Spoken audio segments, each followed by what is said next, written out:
Yes, people, welcome back to another Blue Morning Show. Today we're going to talk about some good news for us Chelsea fans, a news that I believe will calm us all down, and then we'll talk about the potential new owners. And then if we have any other developing situation, we will talk.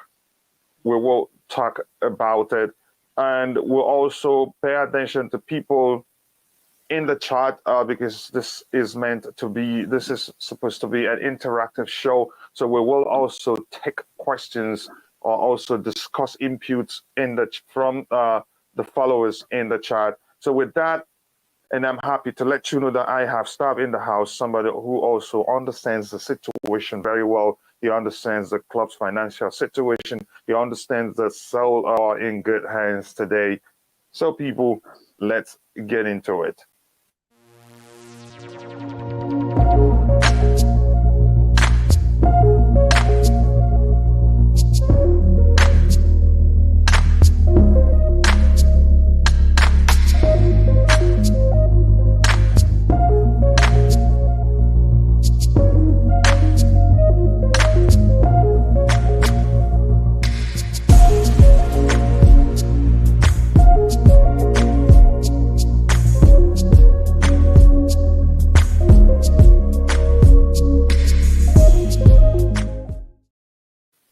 Yes, again, welcome back to another Blue Morning Show. Good morning, good afternoon, good evening. I wholeheartedly offer whatever suits your time zone. I hope you are all doing well, and I really do mean that.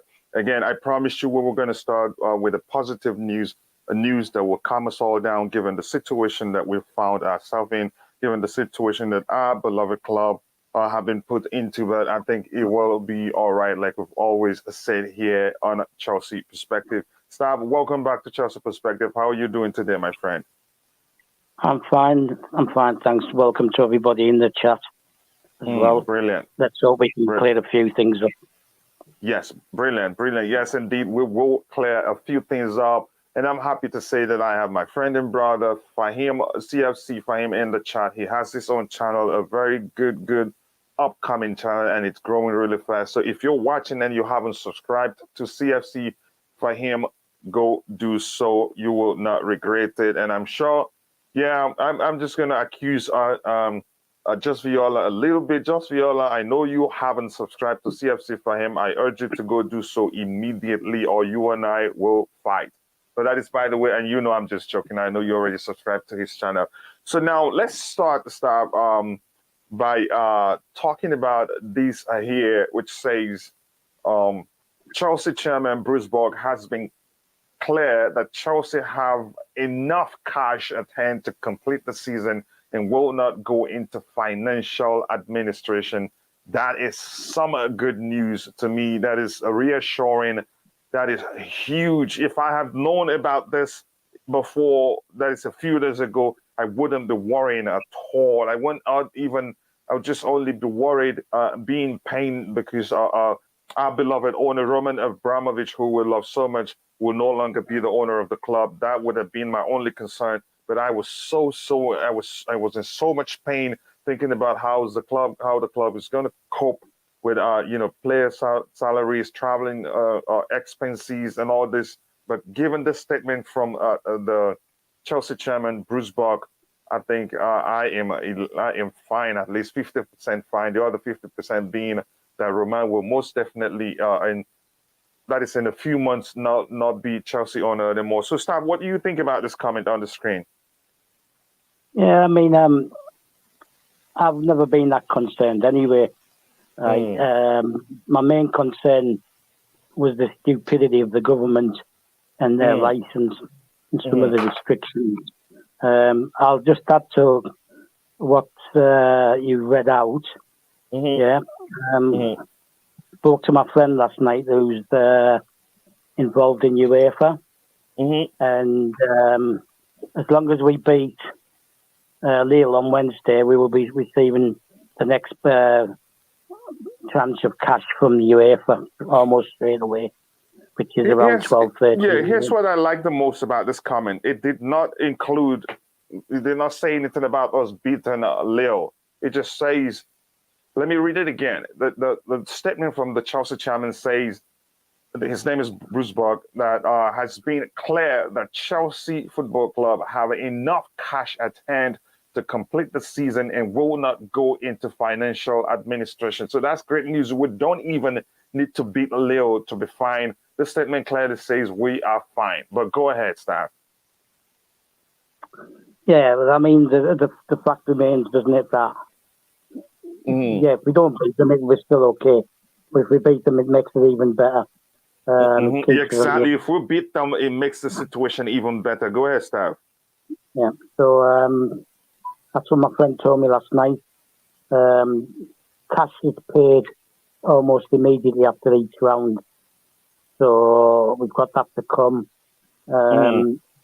Also, some other news is that the Premier League and the FA have contacted the government, and they're basically telling the government that they would like. We'll talk about that one.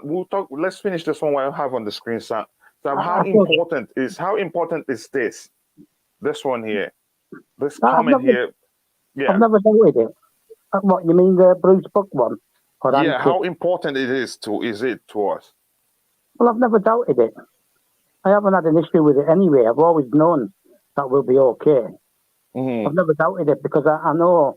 The only thing that I needed to know was, like, which I clarified last night with my friend, is how often the money's paid, right? And whether it's straight away or whether it's at the end of the season. And it's. Let me go back to when Roman bought the club, yeah? Right, just quickly. It relates to this. Now, before the game against Liverpool, the last game under Ken Bates, the chairman, Trevor Birch, went into the changing room and he said to the guys, he said, we need to win this game, we need to be in the Champions League, otherwise the club's going to be in serious bother and some of you will have to be sold. Right? And the lads went out and they did the job. So let's take the fact that money is paid immediately after the Champions League round as a bit of an extra spur to the players to go out there and win games and keep getting through. That's the way I'm looking at it. So it doesn't. I've never been that worried about it. The only thing that I said from day one that worried me was the stupid license and some of the things in it which were restricted, but that was set by idiots. So I've always thought we'll finish the season. I mean, Bruce Buck's obviously got more information than Petr Cech has, who in the interview the other day stated we might not be able to finish the season. But and I also know that Bruce Buck and Marina had a meeting on Sunday evening with Nick Candy at Stamford Bridge. So whether he's offered to put some money in. Okay, now before continue, I think we have to switch from that topic. Let me ask the people in the chat, and before I do that, I have to say thank you all to my brother and friend, also my brother from another mother, Ankit from Almighty Blues FC, for finding time to stop by. I know you're very busy too. If you're in the chat, let us know how much of a difference does this statement from the Chelsea chairman, Bruce Buck, make to how you feel about the whole situation about Chelsea Football Club, the restrictions, the sanctions of Roman Abramovich. Let us know if you're in the chat that if the statement makes a difference to how you feel. To me, it makes a whole lot of difference, like I've explained. And I'll let Stav continue. Then we'll talk about the next item we have to talk about here. So Stav, go ahead. Yeah, the only thing I just said there was that Nick Candy had a meeting with Bruce Buck and Marina, and he had stated previously. Yeah, let's not talk about that now. He will give away something. I'm not talking about the buyout. I'm not talking about the buyout. All right, go ahead. I'm talking about the fact that he was willing to help with the funding to complete the season. I don't know if that money's come from him or whatever, but I never had any issues with finishing the season. That's never bothered me, right? Because I always thought we would, right? The restrictions on the license are the worst thing. right? But regarding finishing the season, it's never bothered me. I've always thought we'll finish the season. We might not even have Roman as a owner by the time the season approaches the end anyway. So that makes that on its own makes a huge difference. Yeah. So it's never worried me, because I've always believed that the club would have had some kind of funding in place for emergencies as well. And obviously this is an emergency, so that's never bothered me as such. But yeah, I understand how it can make other people feel better. But and I think this statement by Bruce Borg, I think that should have done a few days ago, maybe for some reasons, just to ensure that the government don't come at the cash they have at hand, because they can do that if they want to. Maybe the reason he hasn't come out with such statement a few days ago or long before now is just because to protect the club even further. Do you think that might have been the case? Because you could argue that at least he should have addressed the fans, make a statement. Go ahead. Well, like I said the other day, we don't know what restrictions have been put on the club regarding speaking publicly, right? So that could be a case. Until they knew there was going to be bidders, then obviously they want to be cagey as well, and there's not much they can say. And I still say there's not a lot they can tell us until they know who the owner is, right? But obviously he's telling us this because they've done their calculations, they've sorted certain things out, and that's why he's now coming out with a statement. He's probably got information that Petr Cech didn't have on Sunday. But like I said, I've always thought we're going to finish the season, because if the case came to the Premier League and the FA will not want us pulling out the season. And well, let me ask you this, Staff. Let me ask you this. Let's be specific here. How about a simple comment? Just something as telling the Chelsea fans to calm down, that everything will be okay, that nothing, the club will be intact, nothing will happen to the club, something like that. Don't you think that Bruce Borg should have done that a long time ago? Well, he could have, maybe, but was he allowed to? Were they allowed to make any official statement? To even address the fans and let them know that things will be fine? Well, that's the same thing, isn't it? Making an official statement in public. I accept what you're saying, that possibly something should have been said, but maybe they've only just done their calculations and realised that they can't finish the season. And obviously, the increase in what they're allowed to spend on staging games changes the situation again, right? Now, so that's obviously was an issue too. So as you go along, like I said to you, the same thing applied to the club as applied to the fans, right? Everything's going to change day to day, right? As we go along, things are going to change. We're going to get more information, right? We're going to understand the situation better and all these kind of things, right? So here we are. We've moved on. We've had a statement. It gives us a bit of a feel-good factor. Ultimately, like you said, losing Roman, right? Well, it's the person that we're losing, not the money, his money, right? That doesn't bother me, right? Because there were restrictions on him putting money into the club anyway, even before he was sanctioned, right? All these idiots who going on, that's it, they're finished, right? They won't have Roman's money. We haven't had Roman's money, right? Yeah. For 10 years. The only money he's ever been able to put in is the debt management allowed by UEFA's FFP. So this nonsense, we've stalled to buy, and we have been for the last 5 or 6 years. And I want to take this comment by just Viola, then we'll switch to the next topic. And I have a question for you before we switch to that next topic. Now, this comment here says that would have put to rest all speculations in the media. A lot would have been put to rest.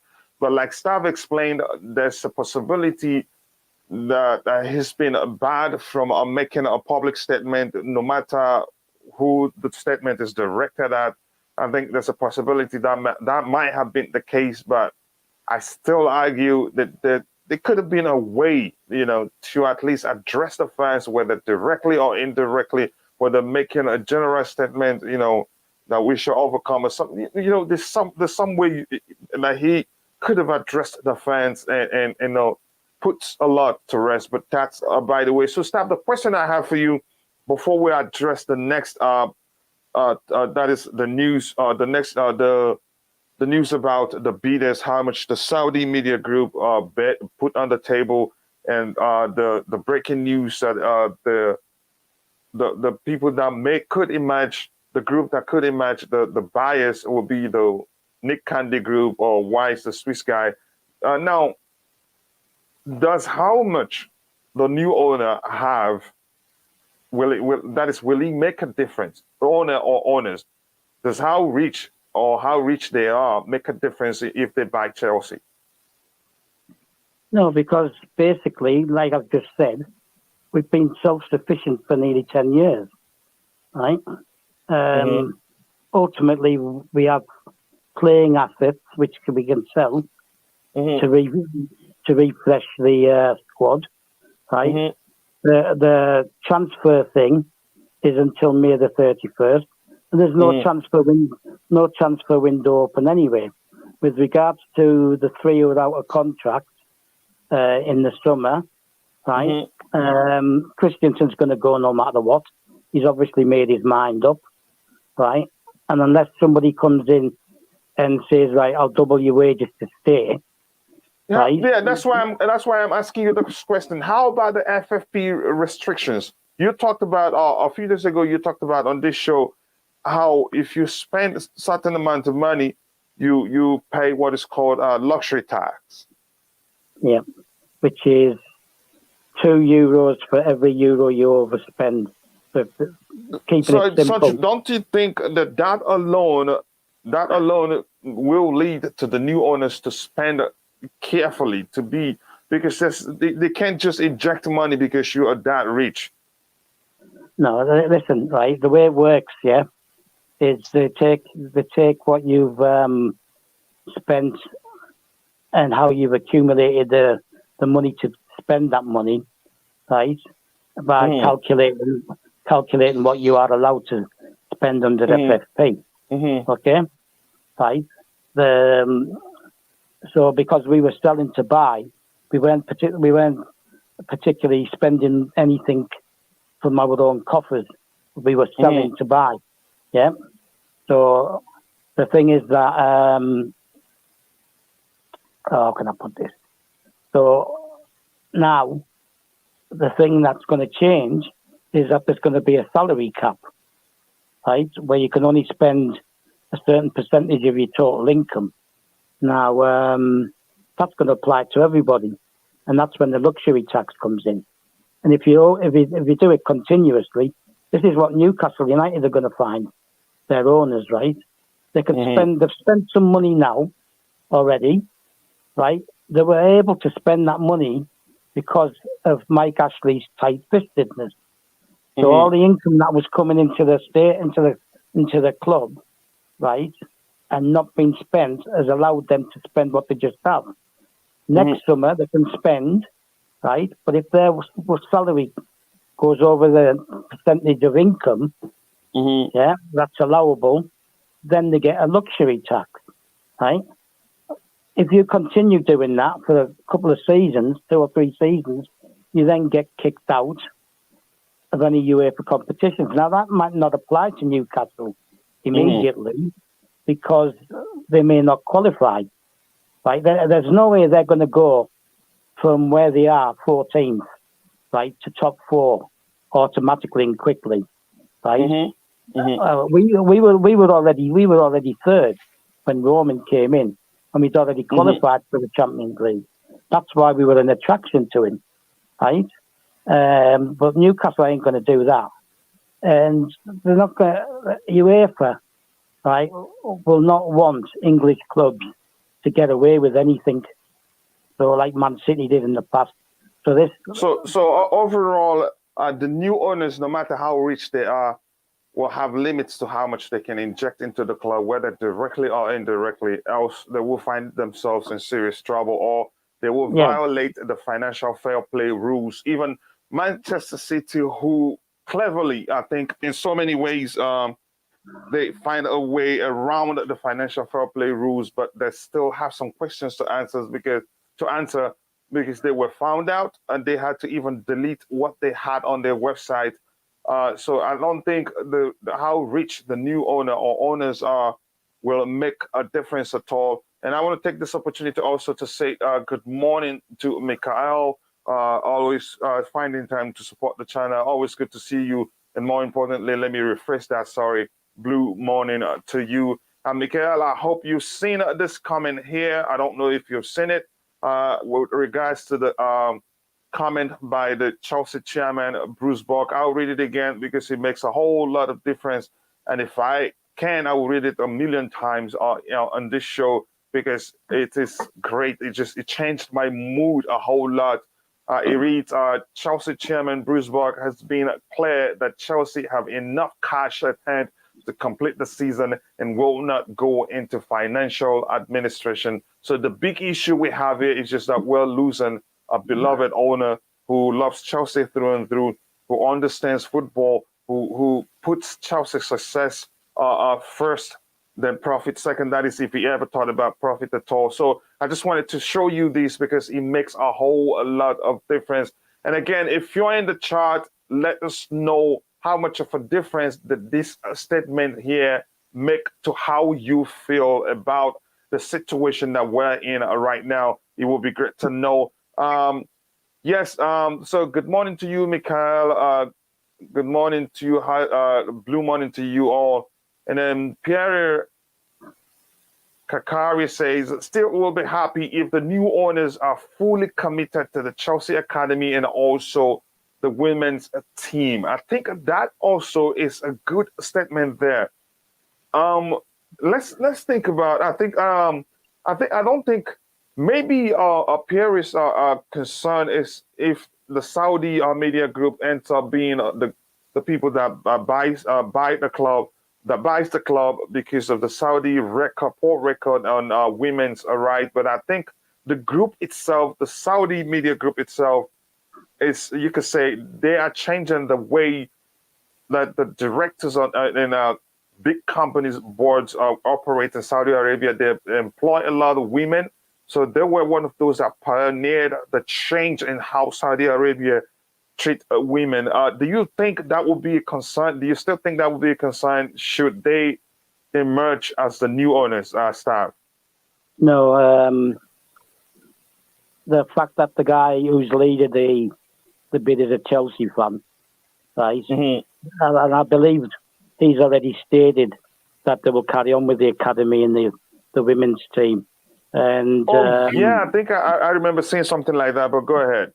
Yeah, and they're part of a group, right? It's a bit like Chelsea. Chelsea's part of Roman's group, right? Mm-hmm. And one of the companies of the group has got a CEO who's a woman. So it's not that makes sense. I think, yeah, like I said before, I read something because I did some research on how they operate. I think the one of the entities, if you like, as a company that are changing the way women are viewed in Saudi Arabia, and that is good to see.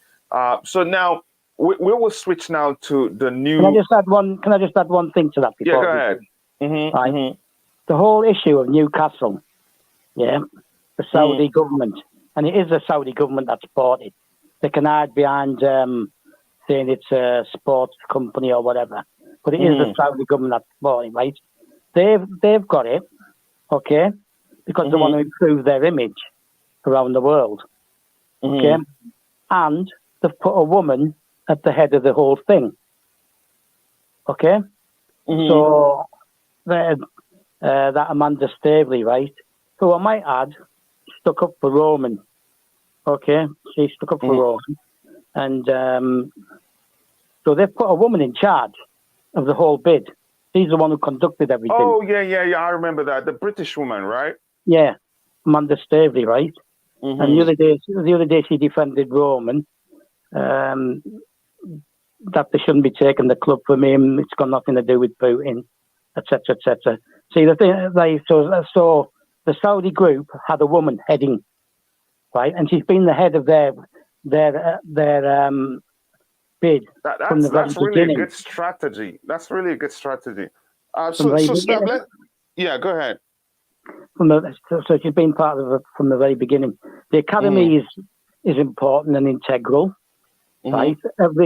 Every club needs to, right? Part of the 1.5 billion that Roman spent, right, was to set up the academy properly. Okay, we've got a good scouting system that scouts all the country looking for young players. Okay, so it doesn't make sense to not concentrate on it. And the women's game is getting bigger and bigger. So you have to be part of that. You can't just ignore it. You have to be part of that. And you cannot be left behind. And with that, I want to say thank you to Pierre Kakari for that great input right there. And we'll be looking at in the chat section for more great input like that. It's an interactive show, so you ask a question or you say something that's important, then we will talk about that. So now, Stav, let's move to talking about the bid from the Saudi Media Group. It's rumored to be around 2.7 billion pounds. Are you well acquainted with all the bids that have gone in for the sale? No, I'm not acquainted with the actual figures. That's the only one that's become a bit public. Okay, now, do you think that's more like, because there are conflicting reports, and I will share my screen with all the report that something that just broke out this morning, a few hours ago, by Simon. It was Simon Phillips that reported on that. So the question is, that bid, 2.7 billion pounds. Look, it sounds like that's the most I've heard of all the bids that I've heard before. The Swiss guy and his own group, I think they were reluctant to go, I think, beyond 2 billion or so like that. As I'm not sure the number, but does it exist? Is it beginning to sound that the Saudis are the front runners to you? Right. Okay. I'll give you a bit of background about the Saudi guy. Right. They're not directly connected to the government, which everybody knows. Okay. No, I'm just saying the Saudis. No, what I'm trying to explain to you is that the family, right, the guy who's leading it, the Chelsea fan, right, doesn't have the money on his own. Okay, I think it's 1.7 billion he's total worth, right? But the actual family, which is his uncles, right, and his uncle's been going around getting people to come in with him. He hasn't put any money in himself, the uncle, right? But he's used his contacts to get money towards his 2.7 bid, right? The family, whether it's his uncles, his aunties, his father, all this lot, they're worth over $1 trillion, right? Over, I think it's $1.1 trillion dollars, right? Which basically swamps even the Saudi government's fortune, right? So there's money there and there's people there, and I would imagine that what's going to happen is if he needs the money for any reason, they're going to come in. They'll obviously want something for it. They're not going to just give him the money, right? Yeah. Maybe they'll offer him so much and they want an executive box or whatever. But any stadium development, right, is going to include even more executive boxes because that's where the big money is, right? So that's the way it's going to be. If they win the bid, you're going to have a bigger fan base, over in the Middle East, right? There's the opportunity for more sponsorship deals, which will dwarf 3, right? So, in reality, that is the best bid, okay, for Chelsea. Plus, it's a Chelsea fan. I don't have a problem with an American thing, right? But one of the people who's been linked apparently has a baseball team, and he doesn't even want to spend money. Todd Bowley, I think that's how his name is pronounced. Yeah, there's some others as well, and one of them doesn't even spend money on his baseball team. So, a consortium of Americans rather than an individual American owner might be better than an individual. But yeah, the Saudi one sounds the best. For me, the next best is the Nick Candy one, because it's just he's announced overnight that he now has the money. Him and he's got other people involved, and he's got the money. We'll talk about that in a bit.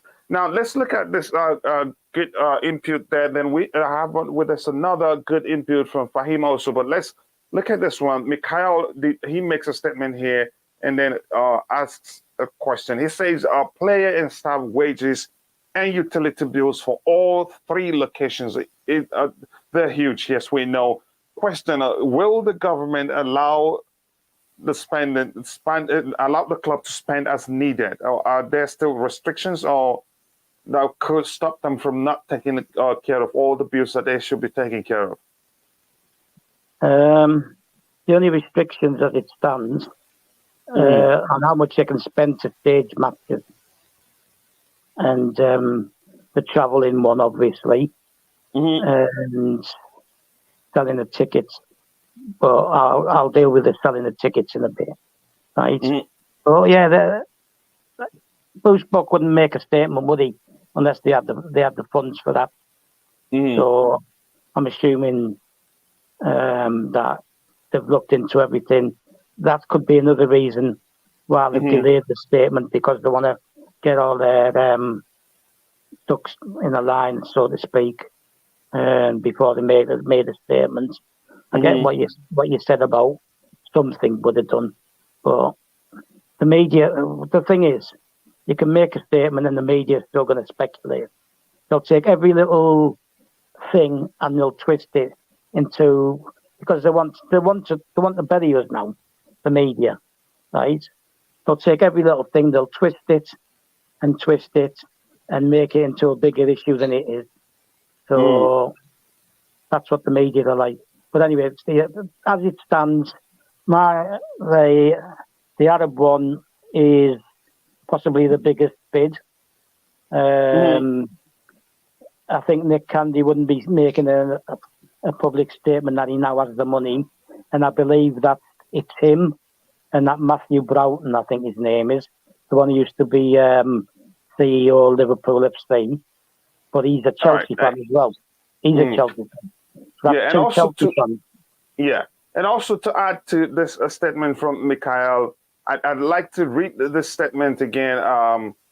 To me, I think this statement here does not, at any time, there's no part of it that shows that the funds available at hand is just restricted to the men's team or restricted to certain departments of the club. It says Chelsea have enough cash at hand to complete the season and will not go into financial administration. To me, that covers that. That statement there helps answer Mikhail's concern, address Mikhail's concerns, because had there been the fact that there are areas where they don't have enough cash to cover, I think Bruce Buck will be clear on that. So we move to the next statement, maybe 2 or 3 next statement before we look at the next topic on the screen. Here it is from my good friend CFC Fahim. And again, if you haven't, please go check out CFC Fahim's channel, a great channel, always as objective.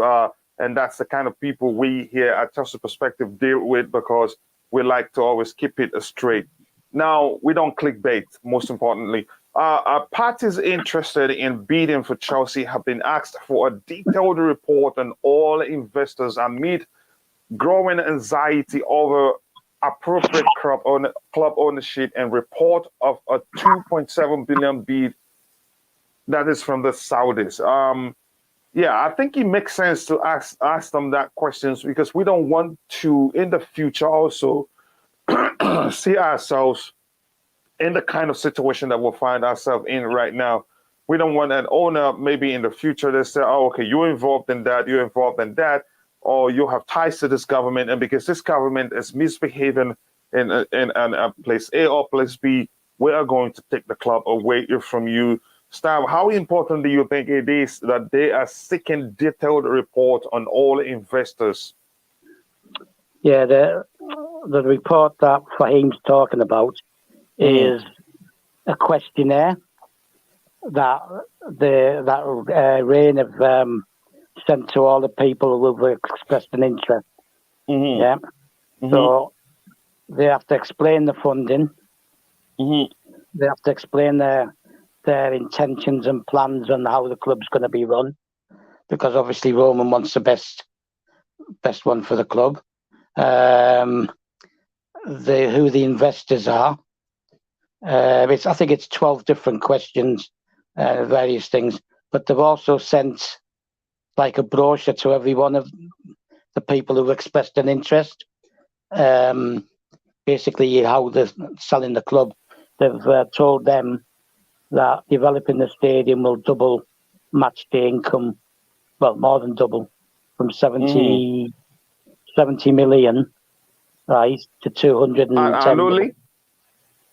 Right. Match day income currently sits at 70 million, right? Okay, which is match tickets and everything. But that'll improve to 210 if they develop the stadium. Okay, right. So that's what they're saying. They're also pointing out to potential buyers that the stadium doesn't have anybody who's got naming rights. So they have the potential to sell the naming rights, right? Okay. Which is something that's a big deal, right? But that has to be handled properly as well, which is where Man City got caught out, right? So they're basically, they want as much information from the potential buyer, and they've given as much information as they can to these potential buyers on how they can develop their business if they buy Chelsea. So Chelsea are now telling them how they can make the money, what the attributes are of the club, yeah, and they're not just selling a football club, they're selling the brand, right, which makes it more attractive, which might explain the 2.7 because everybody was going, oh, it's not worth 3 billion, it's not worth this. It is worth that. It is what if it's sold under normal circumstances without being in a rush, as we are right now. I think they'd get more money. It is based in London, one of the most beautiful and most popular city in the world. So it is worth even more actually. But go ahead. It's in an expensive area as well. In a high, you've got the King's Road just down the road, which is where all celebrities go shopping and things like that. You've got lots of things in that area. So your argument is it is important that they are looking to see that it's their financial, Yeah, they don't want to sell to somebody who's like going to spend 2.7 billion and then next year turn around and say we've run out of money. Do you understand what I'm saying? Right, and then we find our way I back. think we have to. Yeah, I think we have to round up the show by looking at all the potential new owners, seeing which of them are well, should I say, endowed in terms of financially to take care of the club and not run out of cash in the next few years, and then put the club into a very the similar situation as what we're facing now, because it's the same thing. So we're going to take this question here. It says, okay, this is just a statement from Perry. He said, "Will not be happy if any new owners wanted to change the stadium name from Stamford Bridge to anything else." Yeah, that's a good thing. That name is very sweet, but that's a chance. The But I don't think that will be easy, right? Are there anything that could stop them from changing the name of the stadium? I'm assuming that Pierre means calling it a sponsor's name rather than Stamford Bridge. Yeah, that's like I think that's what happened to Manchester City, right? Yeah, but the thing is, Manchester City is a bit different. They didn't even actually own the stadium. It's a bit like West Ham, right? It was built for the Commonwealth Games, I think, or the Olympics, one or the other. Right, so they didn't actually own the stadium at the point. But the thing is, when Chelsea were trying to get stadium naming rights, they insisted that Stamford Bridge had to be in the name. So, but whilst I accept that what Pierre's saying, it just may be that we just have to accept it. It's still going to be, as long as the club is at Stamford Bridge Grounds, it's still going to be Stamford Bridge Grounds, right? That's what the original name was, Stamford Bridge Grounds, right? So it's possible. It's a possibility. Whereas Roman was not going to accept that they changed the name totally. A new owner might do that. But I can't second guess the new owner. I get where Pierre's coming from. Yeah. But it's progress, we have to move on sometimes. Yeah. At least as long as we're in the same place. Don't move the ground altogether. Yeah. Now let's look at this next. I think this the comment here by Fahim brings to mind the next topic that I wanted us to talk about. So it will be a seamless transition if we move to the next segment of the show from reading this statement from CFC Fahim. It reads, as it stands, property developer Nick Candy, Chicago club owners Thomas Rickett, and a consortium led by late Dodgers part owner Todd Burley are viewed as the three front runners. Are they a group? No, it's three different bids, isn't it? Yeah, that's what I'm asking here. This is a bit confusing to me. The comment on the screen from Fahim, are these a single group or just three different groups here? Three different groups. So Nick Candy and who? Ted Bowley and Wyss, and some other guy who owns baseball club Ricketts. It's probably he's probably the one that I was on about earlier, who doesn't like spending his money on his team. Right, okay, I'll address this then. Nice. Yeah, and again, I want to take this opportunity to say thank you to Mikhail. I reached out to him to send him the prize he won the last time we did a giveaway, and he instructed me to donate to Ukraine to help the victims of the crisis there. So if you're in the chat, please, I'd appreciate it if you can take a minute or a second to say thank you to Mikhail. That's very kind of him. That's my kind of person, by the way. Go ahead, Stan. Yeah, so let me address it then. Okay. There are issues beyond the Saudi thing, right? Okay. Which I'll address in a minute. But these three groups, okay, are the ones that have been touted by the media, by UK media, okay? The issue behind the Saudi group is that they're Saudis, okay? Right? Now, Gary Neville's questioned it, right? And two or three other people have questioned whether the Saudi group would be acceptable, right, to the British government and the EPL and all this kind of stuff, right? But as a media group, they're less toxic than the Saudi government. Okay, so it's people like Neville, Carragher, all these people in Sky, in the media. They want to be relevant. They want to look like experts. They know what's going on and all this kind of stuff. Now, basically questioned the way that forward that they shouldn't be allowing more foreign owners to come in. Okay, right, and that there's need to make the checks stronger. But is that really? Here's my issue with that kind of comment. It doesn't. There's one thing that some English people forget. If you leave the Premier League and only those that watch the Premier League are the English people, are the British people, then it won't be as big as it is. And then it will, more importantly, it will not be a global brand. It is a global brand because they have foreigners play in the league. Some of the best players around the world come to the Premier League, and sponsors come from all around the world. It just doesn't make sense when some of them, the pundits or whoever they are, ex-players, say something about foreigners being the issue. No, foreigners are the reason why the Premier League is as big as it is today. Foreigners are the reason why the Premier League is a global brand. Without the foreigners, no, it just becomes a British thing. So the moment that changes, it will not be as big as it's always been. The Premier League is as big as it is today because of foreigners.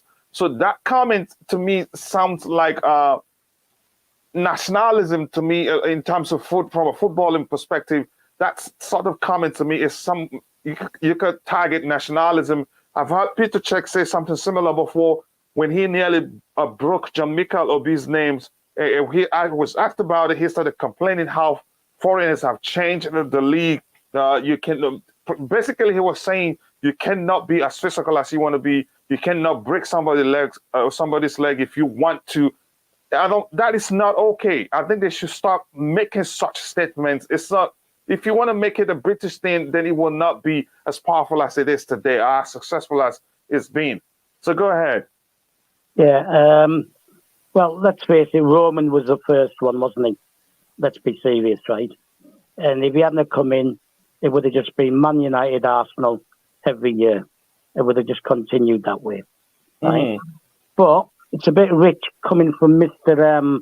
Neville, considering the club he played for is owned by foreigners, the Glazers, right? Obviously, his issue is, shall we call it, shady owners from what they deem as shady countries, right? I.e. Saudi and Russia. Okay? But I couldn't care less what they think. No Chelsea fan cares less what they think. No Newcastle United fan or Man City fan will care less what they think. The issue is that Arabs came in and made Man City the number one club in Manchester, right? Historically, they may not be the number one club. Trophy-wise, they may not yet be the number one club. But they are the number one club, success-wise, in current years in Manchester. And he probably doesn't like that. So the point is, no British person can afford to buy an English club and be competitive. Okay? There's nobody rich enough in Britain. The only person rich enough is Radcliffe. Okay, and he didn't even want to pay $1.5 billion for Chelsea. Yeah, he wants it for free, maybe. Yeah, he was wanting it on the cheap, right? And what did he do? He went and bought a club in the south of France instead, right? The only British owner who really did anything, right, was Jack Walker at Blackburn. They won the league. And there was another guy, Haywood, at Wolverhampton, right, who had lots of money, right? But they plummeted from the first division down to the third or fourth division, as it was then, right, under Haywood. So let's quickly stop. I understand your point. Or you still want to add something to it? Yeah, I'll add something to it. Right? Okay, go ahead quickly, so we can switch to the next topic because we have a few minutes to round up. Go ahead. Yeah, the owner of Hull City, who's in the Championship, right, is a Turk. Okay, the owner of Cardiff is a foreigner, right? So it's not just the Premiership that's got foreign owners, right? The whole of the British structure, English structure, has foreign owners. So they need to get over that and just get on with it. So I'll just add one more last thing. Martin Samuel, who I mentioned last week, who stuck up for Roman, he made another report on Sunday in the Mail, which is a government-linked paper, right? In Britain, right? He said it's easy to sanction Roman Abramovich, but they appear to be finding it difficult how to manage Chelsea Football Club, meaning the government, right? He said that the government that couldn't even run a whelk store, which is a seafood. I don't know if you have them in America, called whelks. But it's shellfish from the sea. It couldn't even run a whelk store, right? Yeah. He said, how can they disallow the Saudi Arabian bid when they've already allowed the Saudi Arabians to take over Newcastle United? And this is a West Ham fan. This is a West Ham fan who would have issues with Chelsea in normal circumstances, right? Yeah. And has criticised the club in the past.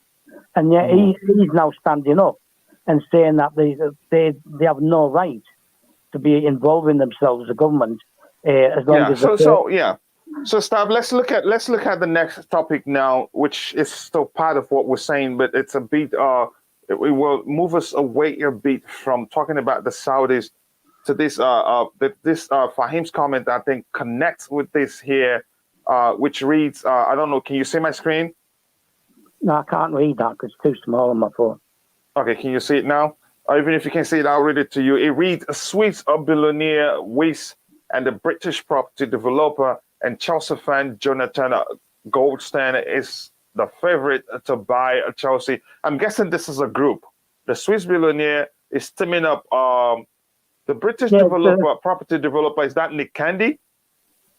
Nick Candy is a British developer, but there's also another guy who's Goldstein, I think. He's a British developer too.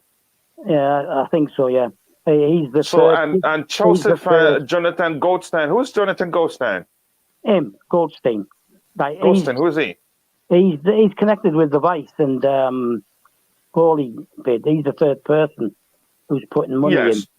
Okay, let me ask you this first. How trustworthy is Simon Phillips? Because he's also contradicted the Saudi takeover talks a few days ago with a statement. I don't remember which. And just Viola, you can inbox me the tweet you're talking about, and I'll click it, open it on the screen, and share so we can talk about it. So this again, let's read it again. Swiss billionaire Wyss, and I don't know, is it Wyss or Wyss? Wyss, and the British property developer and Chelsea fan Jonathan Goldstein is the favorite. So they're a group. So does this sound correct that these are the favorite to buy Chelsea Football Club? This group is? Like I said, the media are going to speculate. Simon Phillips is usually reasonably good, but he has been known to be wrong as well. Right? What happens is somebody hears something from someone, they run with it, they twist it and turn it, right, to try and make it an exclusive to them to make themselves look good. I don't think that at this moment in time, right, if I was going to say who the favourite was, I would say Candy, because he's a Tory, right? He's not connected to the Tory party as such, but he's known to be a supporter of the Tory party, which quite possibly makes him a donator as well, right? Which would be the one that Boris Johnson would be most interested in. Plus, it's British, especially with Matthew Broughton as well, who's also British, and they're both Chelsea fans, right? The guy who was CEO of Liverpool when Liverpool almost went bust, and so he would be the most likely to be an attraction to Boris and the government, right? The people are just making their own assumptions. I'm assuming nothing, right? I'm not assuming the Saudis are favourites, right? Or that Wyss. Yeah, let me quickly address this comment here from Just Viola. which says, I hope they are not, I think she's referring to the Saudi media group. She's saying, I hope they're not connected to the Saudi government in any way. I have a concern with that statement on gold.com that says, the statement reads, that part that I have a concern with, it reads, they are not directly connected to the Saudi Arabia government. It does not specifically say they're not connected in any way. It just said they're not directly connected. That statement to me, the way I read things, I read beyond the words I see. Whenever I read statement, it means there's some measure of connection somewhere, but it's not something they can come out and say to you. So that statement I'm still concerned with, but we're better off, at least there's a statement that says they don't have direct links to the Saudi government. That makes a huge difference for me, but it still sounds as if there are some measure of ties between them and the Saudi government. So I want to welcome Nick Blue to the panel. Nick, welcome back to Chelsea Perspective. Yeah, hi everyone. Hi, Stav. Fine. Thank you. Yeah, and again, go ahead, Nick. Yeah, I just want to say, we can't believe this media. They all say what they want to say. And so Matt Law is with the Americans, trying to get the Americans for some reason. Probably they paid him to, mention their names and that. And the only ones I really think that have made a genuine offer is Saudi Arabia group. And what I'll hear from what they're saying, the leader is a Chelsea fan himself as well. So I prefer them than anyone else, really. Even the Nick Candy and his lot, I'm not that keen on it right now. I think these Saudi Arabians, they've got trillions. We can, we get, if they do come in and take over, it could be the new Man City. We will take over for City. Yeah. I wanted to address this comment here. I'm coming to you. Sorry, Stav. By Mikhail. Ability to buy the club isn't enough. Can they continue to invest in club after buying it? Will they leverage the club to buy it? Again, this statement, this comment here, I think there are some obstacles, like we've talked about. Man City had to break some rules, but they've been caught. They've been found out that they even had to delete something they had on their website. I think really how rich you are isn't really going to play into what you do for the club, because of the financial fair play rule has been tightened even more. Like we've established here, there's only so much you can inject into the club. If you do more than you're supposed to do, you pay luxury tax. But I think that's a topic for another show. So go ahead, Stav. I want to share something that Jos Viola just sent to me that's on the screen. I think God, I can't see it. It's very important. Are you still there, Stav? Yeah, I'm still here. Okay, go ahead, bro. Yeah, right. I touched on this thing about the Saudis, yeah? I touched on it the other day, right? All Saudi media groups receive subsidies, right, from the government, okay? I believe that this family is connected to the government in that maybe they're in-laws or something like that. But there's no direct person who's related from one to the other. But all Saudi media groups have subsidies, right, from the government, and their main thing is that they've got to project Saudi Arabia. Can I come in there 1 second?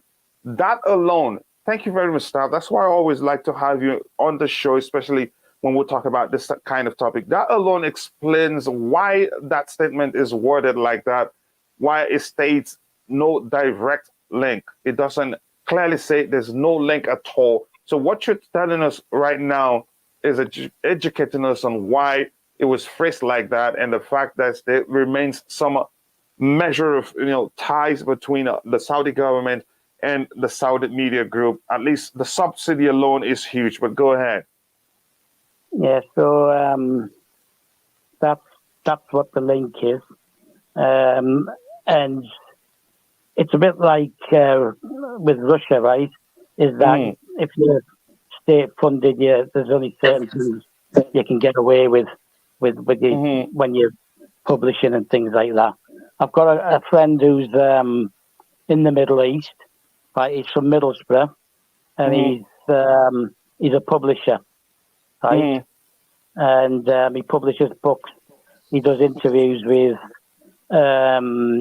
Middle Eastern leaders and things like that. So he publishes books regarding them and historical stuff and that. So he's done quite well for himself.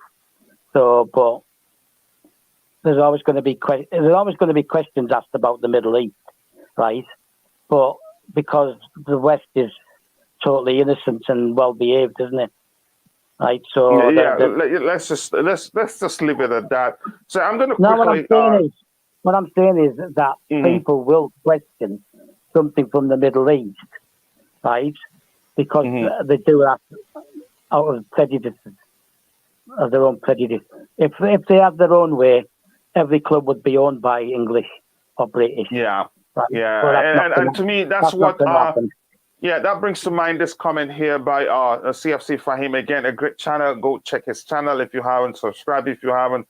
Great content, always objective, never clickbait. And that's why I am great friends with him. And over time, he's become a brother too, just like Ankit from CFC Almighty Blues FC. And make sure to go check Almighty Blues FC if you haven't. And please, if you're watching, smash that like button. Subscribe to the channel if you haven't. If you haven't, that helps us continue this. That gives us the strength. That encourages us to keep doing what we're doing. This comment here says it is xenophobic. I think he's referring to the comment of, stop foreigners from buying English club. And also the FA also every now and then do something to restrict, foreign players from the number of foreign players that can come to the country. That, to me, you could argue is xenophobic too. I don't think it's good. And again, I'm going to repeat myself. The Premier League wouldn't be what it is today without foreigners, without foreign sponsorships from from Asian countries, from American countries. The Premier League would not be a global brand if it wasn't for foreigners. But that's by the way. So I'm going to share my screen here. And again, we will continue to look at the comments on the screen because there are some great input there. This one here reads, before I continue, I want to say hello to my what's his name? Seth Iweka. Also, welcome back to Chelsea Perspective, and also Bobby Fairview. Welcome back to Chelsea Perspective. So now this comment here, Stab, I don't know if you can see it very well. They say some background on Swiss billionaire Wyss. For my British friends, he certainly likes sports, but has not had a great affinity for football. The fact that he could now be involved in a takeover of Chelsea comes as something of a surprise. What do you think about that comment, Stav? I touched on that the other day. I said that he's never had an interest in football, right? And I touched on his political leanings, that he's not your typical Swiss, right? That he leans more towards Western politics, and that he doesn't like Roman, and his reasons are to get rid of a Russian from sports in the West, right? Hence the xenophobia, hence the way they look at other countries in the West towards other countries, and he's not your typical Swiss, right? In that the Swiss are always centralized, non-committal, never get involved in anything controversial, don't get involved in wars, etc., right? But he's typically the other way around. He's very aggressive towards his leanings towards the West in general. So, yeah, it is a surprise. And I did say the other day that he has no football leanings, and I did say that he has his own issues with getting rid of Roman, and he doesn't like Roman. So, yeah, that's that.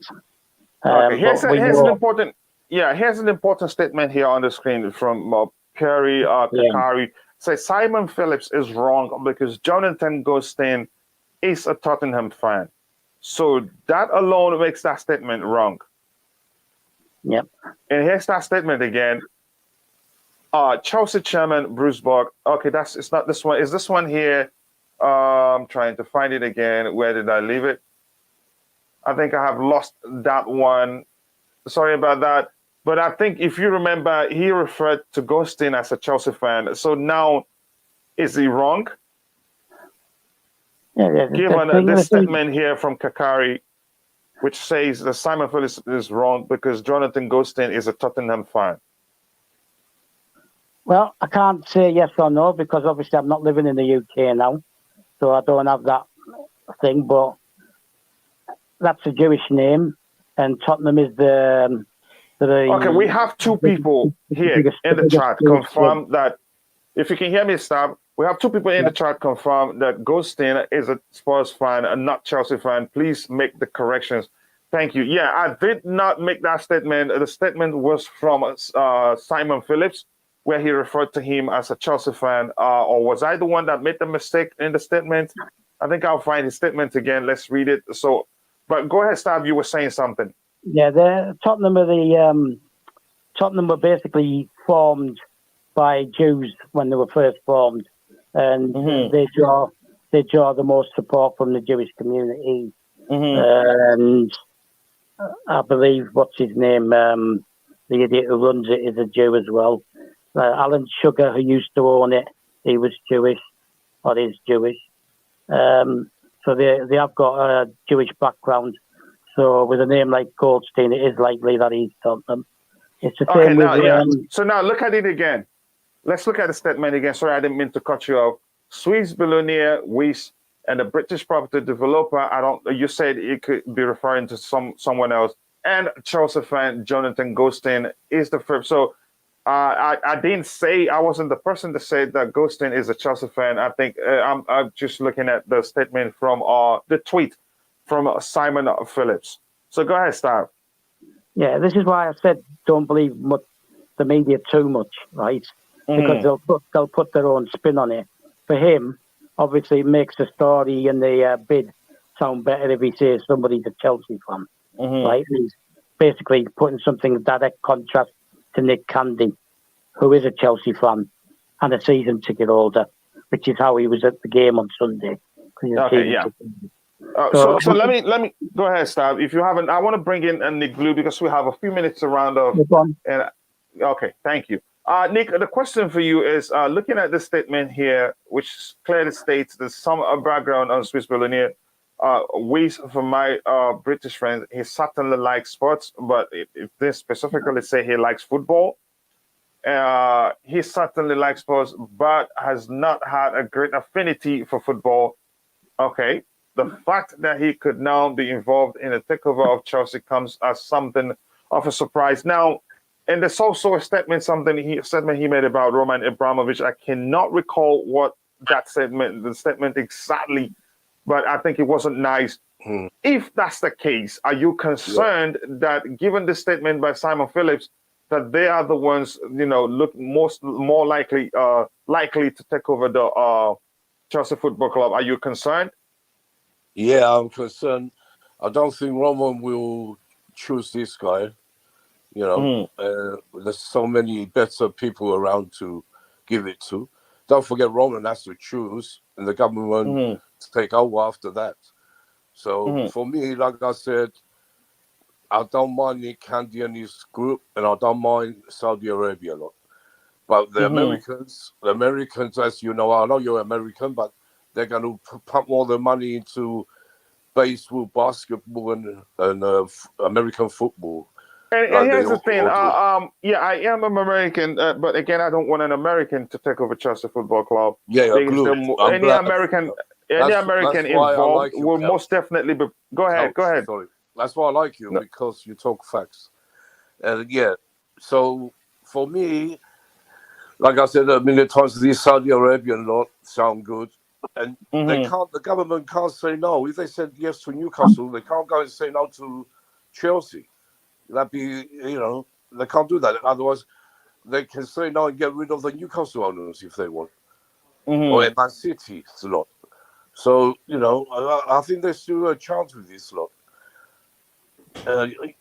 But these Americans, like I said, maybe I'm wrong. Maybe they will like Chelsea, but I can't see it.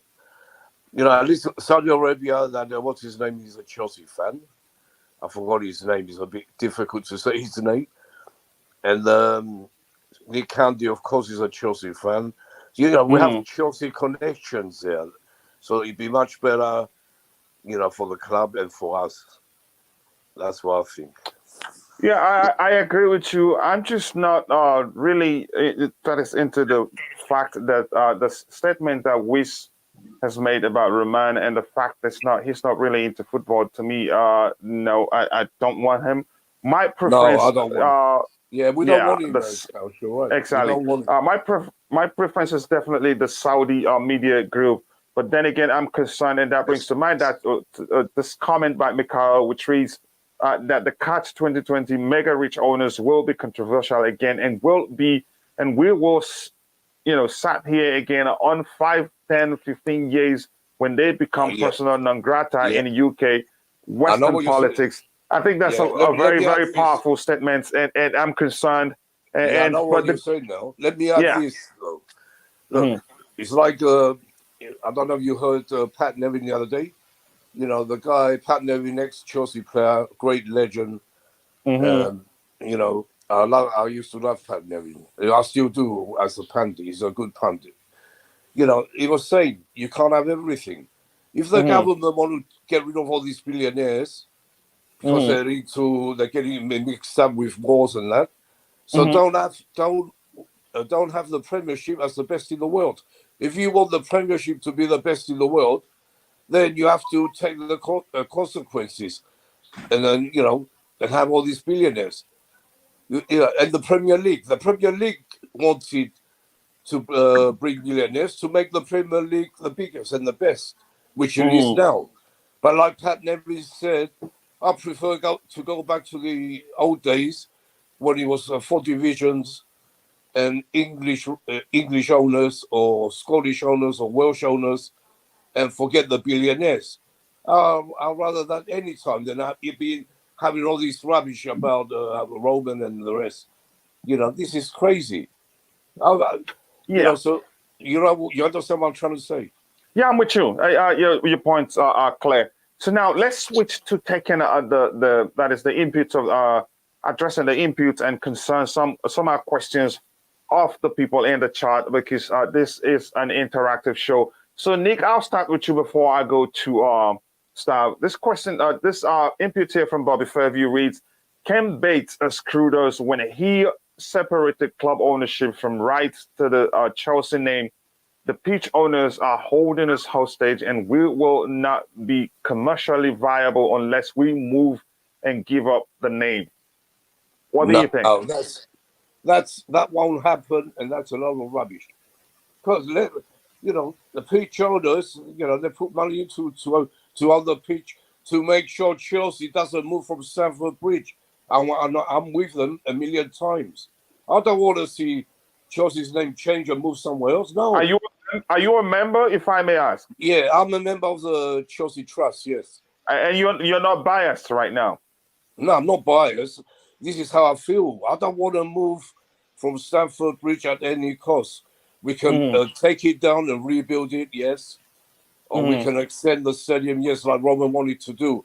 Roman wasn't planning to move from Chelsea, from Stamford Bridge. So, I'm with the pitch owners and the Chelsea Football Trust, which I'm a member. Okay, I get your point. But you're my friend, but I'm going to say you're biased because you wouldn't want to lose something you're part of. I'm not biased. No, but you're Chelsea. not, Nick. The truth is, it's only natural. And I think Stav has told you it's not Couch, it's Coach. Coach, Coach. Sorry, Coach. Coach, wait a minute. Let me just say something before Stav comes in. And I'm going to switch. Stav is going to address another comment because we have a few minutes to round up. Go ahead. Carol, let me just make the point. I've been going to Chelsea since I was 10 years old. Okay. Yeah, all right, since now. And I'm still going. I'm 65 in a couple of months' time.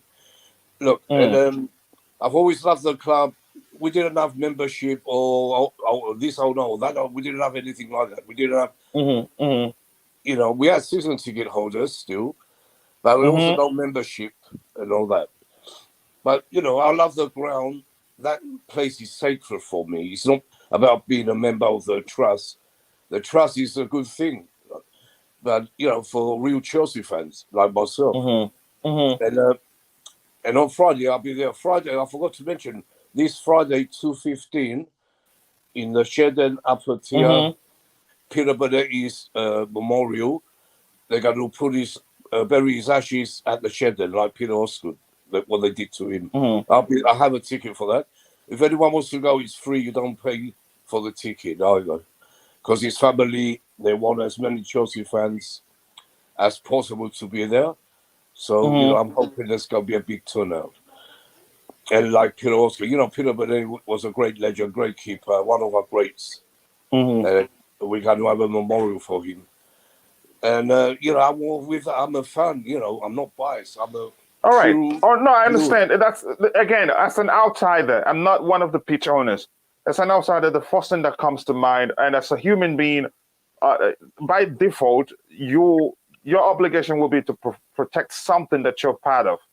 Yes. So I wouldn't be surprised if you're doing that because you're part of the pitch owners. But that's by the way. But I understand and thank you for. Well, I'm going to read a follow. We want to make sure Stamford Bridge stays in Stamford Bridge. That's fine. That's fine. And again, let me say this, Nick. I hope my counter questions or whatever I say are not coming across to you as insulting. I hope that's it's all not right. the case. I like to talk with you. You make sense, Coach. Awesome. Thank you very much. I appreciate that. And thank you for it's funny though, but it's not your fault for calling me couch. You've called me couch for like a million times. Sorry. But that's fine. Yeah, I'll get it because I talk too fast sometimes. I know. It's okay. No, it's not your fault. I understand it happens a lot. So this comment here is back to you. This comment is back to you by Bobby Fairview. He says, Nick Blue cannot have it both ways. We cannot have a commercially viable football club and stay at Stamford Bridge. Why not? So, but that's by the way. I'll come to you with another comment. I just wanted to show it to you. That's all right. Because we can't have Chelsea's name removed. That's what's going to happen. If they decide to go somewhere else, then it won't be called Chelsea. So what's the whole point? What's it going to be? London FC? Don't talk. You know, I'd rather die than have a different name. Kill me tomorrow. Nick, calm down. I'll address it. Okay, just calm down, Nick. Stop. We have to move to another comment. We have a lot to deal with. No, I have to round up because I got to take my boys to school. Right. Well, what's the new comment? Tell me the new comment first. From and you want to fight for your friend, right? No, it's not. No, it's not. I'm not going to fight for my friend. No.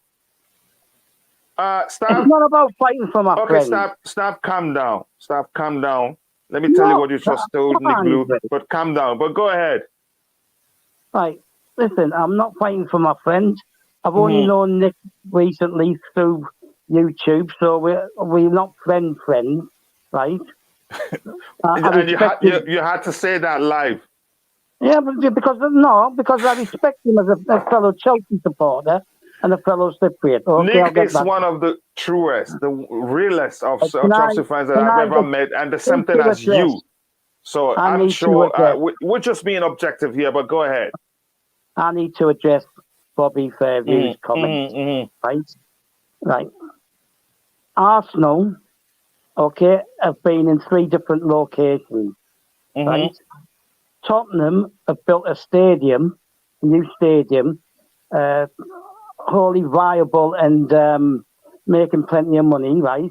By moving to the land next door to White Hart Lane. They haven't gone into another area, right? Now, Roman looked at the Battersea Power Station, right? And he looked at Earl's Court, which are pretty close to the area, right, of Stamford Bridge, right? And he couldn't get either of them. The simple fact is, where Stamford Bridge is, right, and the area, there's lots and lots of housing there as well. So there is no massive piece of land that we can move to, okay? I want to address the Chelsea pitch owners. This thing that Ken Bates, who I don't like, by the way, I don't like Ken Bates, right? That he screwed us over by separating this and separating that. Only somebody who's been around since the 70s will fully understand, right, what happened there with the Chelsea pitch owners, right? That was to protect the name of the club and to make sure, right, that the club wasn't taken out of the area and the city, right, and moved outside. So that's the only decent thing that I agree with Ken Bates. There's lots of other things I didn't like about him, right? And to say that he screwed us over, or that the Chelsea pitch owners are screwing us over, right? Okay, now that's a nonsense. I'm sorry, I have to agree with Nick. That's nonsense, right?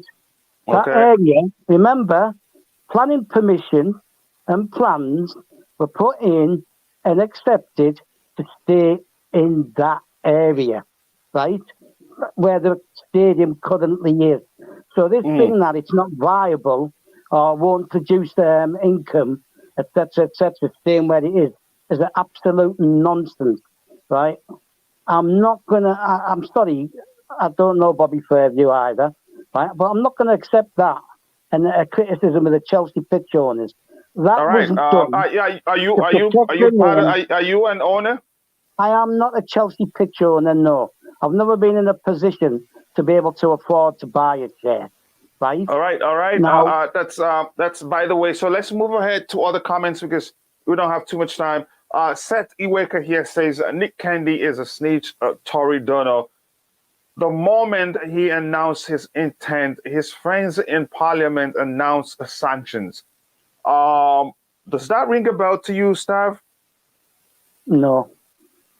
It doesn't. How about you, Nick? Does that ring a bell to you?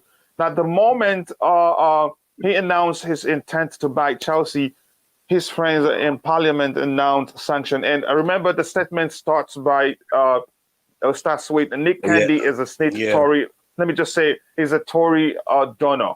Does that ring a bell to you, or does that bring up any concerns? Yeah, it is a bit of a concern, but I don't know if it's really true or not. It is a bit of a concern. If it's with the government, then there's something going on. But I don't know for sure. I couldn't say because I don't know for sure. And I think Mikhail agrees with that comment. Stav, let me just phrase it this way. The fact that he's a Tory donor, are you concerned about that? No. Listen, we had this discussion last Thursday, right? And we had it on Saturday, we had it on Friday, we've had it on Sunday. The sanctions came in because Boris Johnson was getting too much stick on PMQs on Wednesday, right? They didn't even, remember I said they didn't even have legislation in. And again, right? Let's be clear here, that's how you see it. That's what you believe happened. That's okay, so that's how I believe it happened, yeah. Because I watch Prime Minister's Question Time every week. Go ahead. Right? And I watched the pressure that was being turned on him. And Zelensky, the Ukrainian president, right, spoke to the parliament via video call, right? Okay. The previous week, the ambassador to London for Ukraine was in Parliament, and they don't let anybody who's not an MP into Parliament. And he addressed Parliament. They all stood up. They gave him a rousing standing ovation, right? So let's not try making this into anything other than trying to make themselves look good, right? There's no way. What's the point of putting the sanctions on the club? Thinking that because it's Nick. So stop quickly to the next Roman to the next dispute. Okay. Roman still doesn't have to pick him. Okay, stop quickly to the statement on the screen.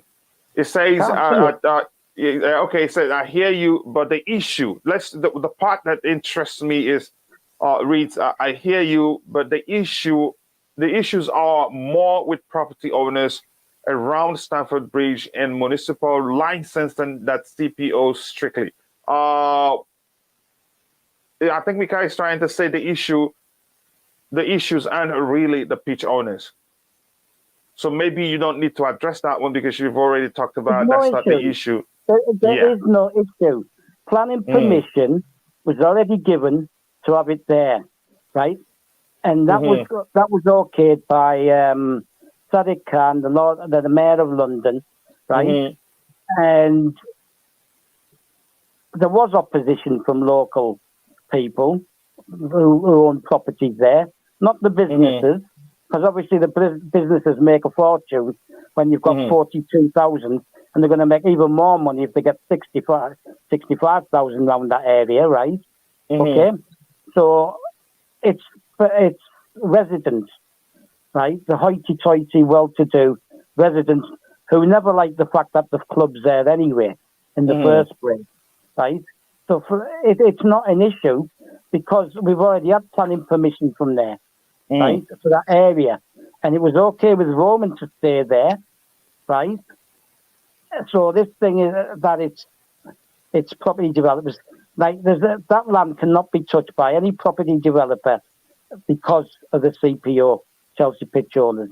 Right? All right. So how about this one? It says, we want to breeze through the comments in the chat quickly, the ones that we like. I think we like this one.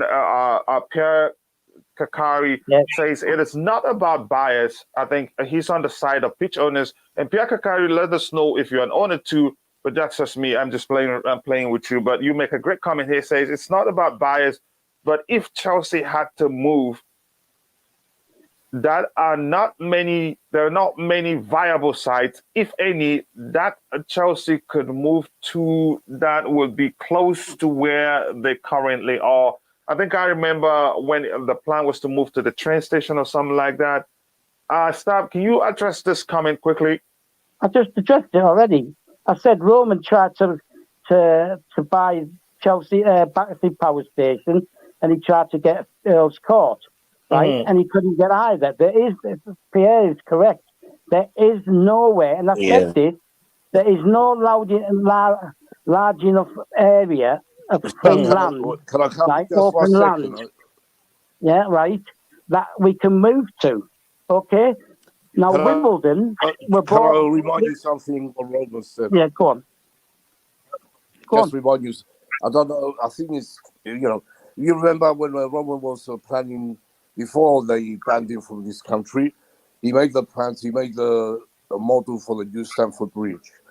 And he was more to take down the old ground, the old stadium, and build the new one where we are. And they got planning permission and all that. They were ready to go. But because they threw him out of this country, he had to postpone the building. The process, but everything was in process. Everything was ready to go. But this stupid government banned him from the country. That's why the plan stopped. That's what's happened. And if anyone else takes over, they're going to have to take it down and rebuild it where the sacred ground is. Like I'll keep saying. So thank you for that input, Nick. I want to quickly say hello to my brother, a friend who's over time become a brother, Ankit from Almighty Blues FC. And if you haven't, please go check out his channel, great content, always pumping out content on a daily basis. So let's look at this one. This is exactly what I mean by holding us hostage.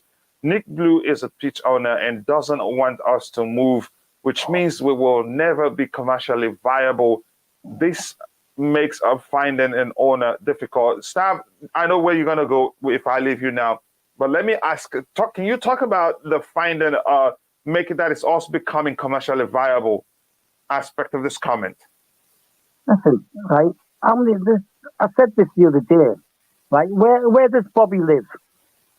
And it is highly relevant. Where does Bobby live? What Bobby? I'm not sure. No, and he's not US. I'm not sure. And I don't know even if I know it's not okay for me to say it, except if he's willing to say it by himself. Yeah, well, if he tells us what country he lives in, right? Okay, unless you live in London, right, or you're one of the fan base in the UK who go to Stamford Bridge on a regular basis and know the area, right? You cannot make that comment, right? If it wasn't financially viable and productive, right, to give the club more money, Roman would have done even more to move. Roman was quite happy to stay there. I have just said it, right? They tried Earls Court, they tried Battersea Power Station, they tried down near the Oval, right? All these places, right? And none of them were available. You cannot say, right, that the Chelsea pitch owners, and I'm not a member, right, of that they're holding the club to ransom and they're stopping the development of the club and they're stopping the ability to make lots of money, etc., and build the club and all this, right? That area, right, does not have anywhere else. And just to make the point, right, when Wimbledon were bought out, okay, when the Plough Lane was sold, okay, when they were bought out, they moved to Milton Keynes. They moved out of London and they called themselves the Milton Keynes Dons. They still exist, but no Wimbledon fan would go and support them. They would not travel to support them. When Coventry City moved their club to Milton Keynes and shared the ground with them, right? And they've shared grounds with other people as well. The supporters wouldn't go to support them. I think what we have to do, I think the Saturdays we have marathon version of Blue Morning. I think we have to talk about the pitch on the coming Saturday, so we have the time to discuss this topic. You're just going to be going over old ground again. It's going to be but everybody has their own. Everybody has their own argument because I'm supposed to let's breeze through the comments and then round off quickly so I can go get my boys ready for school. But I understand your argument very well, Stav, believe me. This reads, if Chelsea had to move, there are not many, if any, viable sites in West London. In West London that the team could have moved to that would be remotely close to the current location. That makes sense. All of these great explanations, but the club needs to move, or we need to find an owner who is willing to write off billions of loans to shareholders because we will never be profitable. Again, that's your argument, but we'll see what happens in the future. I'm not sure where I stand in that case, I have to be honest. We're going to jump on, but Coachila has to run. So, I think I still have a few minutes. If you can, that's fine. I will accommodate you for a few minutes more. Now, the arrival of Roman Abramovich and the pace of success that followed in the last 2 decades represented the highest form of anti-establishment and massive threat to their power. I think this is a good argument to bring you back in again, Stav. What do you think about this comment here? Then Nick can talk about it too. Well, nobody complained about it until the invasion 3 weeks ago, did they? Nobody had an issue with it till 3 weeks ago. But it was weighing on them, you can't argue. No, it wasn't weighing on them at all. They couldn't care less, right? Until the invasion. Now they have to make themselves look good, the establishment, have to make themselves look good to the people who are going to vote in the next election, right? So they've sanctioned Roman, but still made it difficult for Ukrainian refugees to go to Britain. They're still making it difficult. It's all cosmetic. It's all BS, right? And it's just a nonsense, right? Yeah, there is a validity to the comment regarding the establishment and things like that, right? But the establishment goes a lot further than just the government. Yeah. Right? So, go ahead. How about you, Nick? What you have to say? And again, I have to agree with Mikhail. Seth need to come on the show any of these days. Seth, let me have you. Reach me via Twitter so we talk when we can have you on. You've shown that you're very knowledgeable of the club and the structure and everything around it. I think I'd like to have you on one of the Blue Morning shows. That would be lovely. Go ahead, Nick. You wanted to say something? Yeah, no, Stav said it all. You know, I don't know. What was the question again? Something. I can't find it again. Let's just switch to the next comment here because I can't. It will be difficult to find it. Something is slowing down my system. I'm not sure why, but let's go to this one here. Except as this one say Chelsea fan here through and through. It's gonna be hard for a Saudi media to take over, even though I'd love them to 1 trillion or something. That is a great comment and a funny way to round up the comment there. But let me ask you this, Nick. Do you think truly that's going to be difficult for the Saudis to emerge as the new owners? It will be difficult. There's nothing easy, is there? But, you know, if the government are going by their law, what they're doing with Newcastle and Man City, they can't say no. You know, as long as they get their money, if Roman doesn't get a penny, so why not? Why can't, you know, don't forget, Roman ain't going to get anything out of this. So the government will get the money, they're going to send to charities, whatever.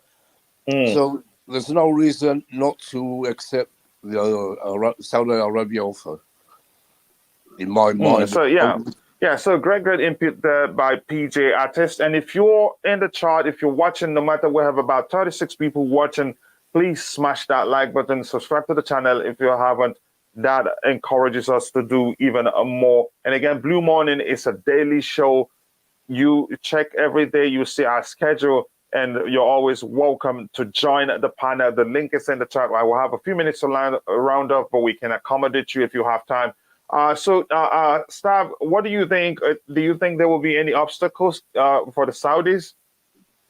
Well, yeah, but they've set a precedent, haven't they? And Man City and Newcastle are not the only ones owned by Arabs. There's some of the smaller clubs as well, right? And like I said, there's a Turk at Hull City.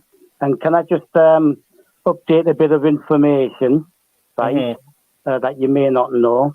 Roman has flown to Russia, okay? They don't know if he's just gone there to take his jet there or what, because he went by his private jet. He was seen at Tel Aviv airport, then he was seen at Istanbul, and now he's in Russia. And the Russian guy's name's resurfaced again. They asked him if he'd had a meeting with Roman while he was in Istanbul. He said no, but they've got a meeting scheduled for next week. Now, next week would be too late for the bids. So I'm wondering if he's going to put a bid in as well. Okay? Just to update people that the Turk is claiming that he has a meeting with Roman next week, which is after the tender. So I don't know if they're going about. I think we can only be hopeful that the right person buys the club. The Turkish guy, I haven't heard much about him buying Chelsea of late. I think, like you mentioned in one of the Blue Money shows, he was too noisy. He was making too much noise that it seemed as if all he was seeking was just to him it was that is an opportunity to gain to become even more popular than he is as a Turkish billionaire. But that's by the way. To address this, if we need to change a name to London Blue, I don't think that would be the case. If the name, that is the matter of changing the club's name happens, it will most definitely be to an entity that will pay the club a lot of money for the club to bear its name. This says it can be viable, just more issues and expensive to rebuild. Yeah, it is more expensive to rebuild because you have to settle a lot of people. And I think that's the plan. The current plan is to stay where we are and rebuild around the current structure, right? And from the Queen of Chelsea perspective herself, Just Viola, she says, okay, no phantom Chelsea FC. It has to be whoever the new owners are, make it work. I agree with you. And for Pierre Kakari, where Stamford Bridge is such a prime area of London, makes it extremely commercially viable if they can increase the capacity of the stadium. Yep, but the issue is that it is very, very difficult for that to happen, given that it is in such a confined space. It would take, even the architects themselves would have to charge you quite a lot to, come up with something that you can develop and not need to expand the width of the club to have more seats. But great. Yeah, go ahead. Can I just say something, right? Mm-hmm. Why are we even going down this road, right? Right? Mm-hmm. The club can flourish where it is. We've already had plans approved, right, to increase the capacity of the stadium. Why are we discussing about having to move out of the area, right, to make the club profitable, right? The plans were already approved, right? And the stadium would have been built by now had Roman not had his visa revoked. So why are we even discussing this subject, right? It's financially viable to stay where we are. It's financially productive, right? And this thing about people holding somebody to ransom is absolute nonsense. The plans already went in and they were already okayed, despite opposition from local residents, right? And the stadium... Yeah, I think, Stav, you make a good argument. We shouldn't even be going down this path because given there's already a plan in place and the plan doesn't include moving to anywhere, I think, yeah, it makes sense. But I'd like us to also, in one of the Blue Morning shows, talk about this extensively or in a more, I think it will make sense to make it a topic of one of the Blue Morning shows. But thank you for coming in there, Stav. We also, Kakari also says Chelsea only just play in Fulham. They are literally right next door to the borough of Kensington and Chelsea. Yeah. This says, I'll let you know if I see any comment I'd like you to come in for, but my system is a bit too slow this morning. I'm not sure why. Maybe because I have so many applications open. This says Chelsea asked to play Middlesbrough behind closed doors. Did you hear anything about this, Stav? No, why would they? That's not true. That's not true. Why would they play behind closed doors? Oh, okay, so that's not true. Okay. Middlesbrough sold 21,000 tickets. Why would they play behind closed doors? No, that's rubbish, man. And Chelsea have sold. Chelsea have actually sold tickets, right? We'll talk about that. We'll talk about that as some good news. Also, we have this. The quality of this channel is admirable. Thank you for a great content. Thank you, Lee Soleil. Always good to see you here. And if you're in the chat, if you see any new faces there, please tell them welcome. They've joined we're family here, and we are the what makes us different is that we're all different is that we'll always try to be objective. We speak the truth. We put heads together to come up with a conclusion we feel is the best to educate our fans and our followers. What Seth Iweka is saying about UK establishment, high society is facts, and explains the ongoing bias against CFC in the UK by all. What do you have to say about this, Nick? Yeah, he's absolutely right. Of course, like we said a million times before, this government, this media, they're all against us, always have been, always will be. Yeah, he's absolutely right.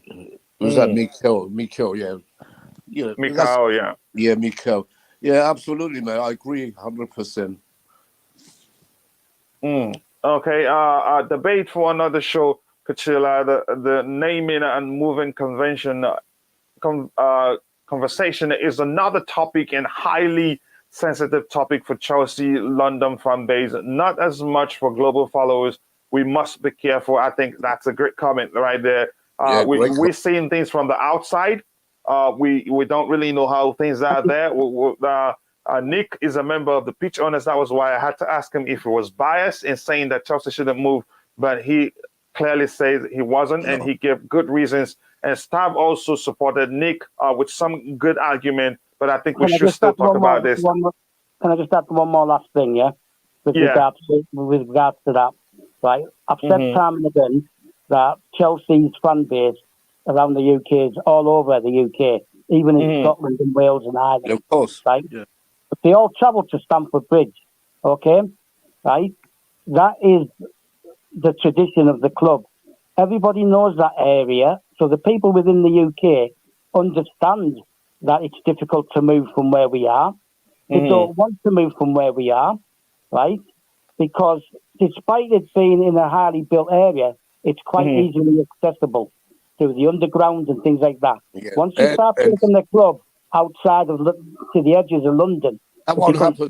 More difficult to go, right? All right, just quickly on this comment, Stav. Let's see. I want to. It is not viable to stay where we are. The redevelopment plans are by an owner prepared to underwrite losses every year. The days of having an owner extend loans to us are over. That part is important, Stav. The part that talks about the redevelopment. I addressed that part. I addressed it before, right at the top of the show, right? Mm-hmm. In the pack that they're presenting to prospective purchasers, right? That by developing that stadium, the income will treble from 70 million, right, to 210 million per game, right? That's per game. That's 140 million extra income per game.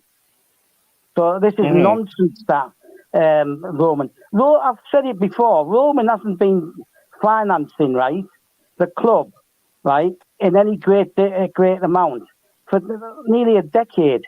All that 1.5 billion includes Cobham, right? It includes setting up the academy, right, and scouting. It includes setting up the women's team.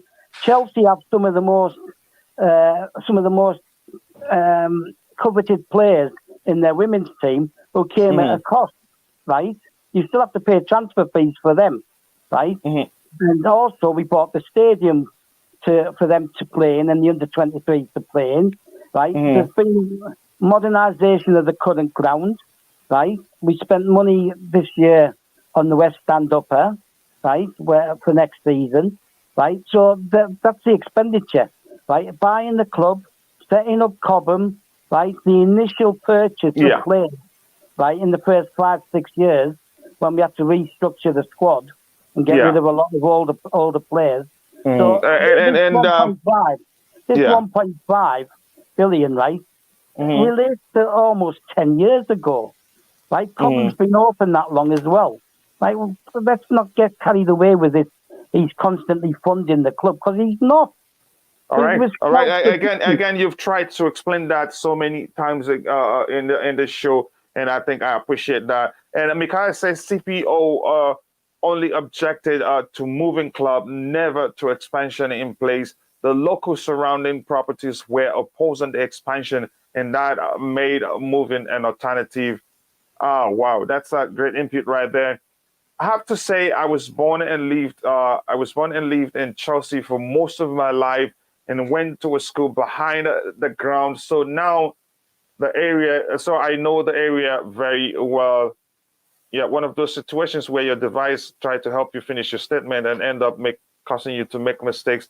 For some reason, my system is very slow. Yes, I think he should.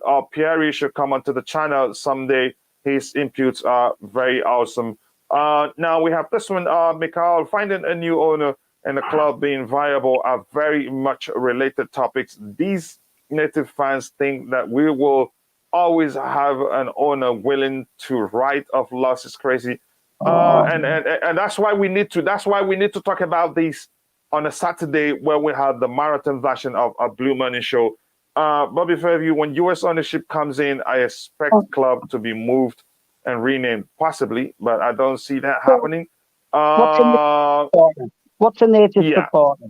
Tell me what's a native supporter. The people who go to the stadium and actually spend their money there. I'm really getting wound up over this. A native supporter is the person who goes to the stadium, right, pays to get in, spends his money inside the stadium drinking beer, eating food, right, then goes to the merchandise shop, might spend £100-200, like I used to, right? How many times do I have to say it? I've said it already. The income will increase threefold once the stadium has been rebuilt. Understand. Can you talk about this? Let's talk about this comment on the screen, Stav.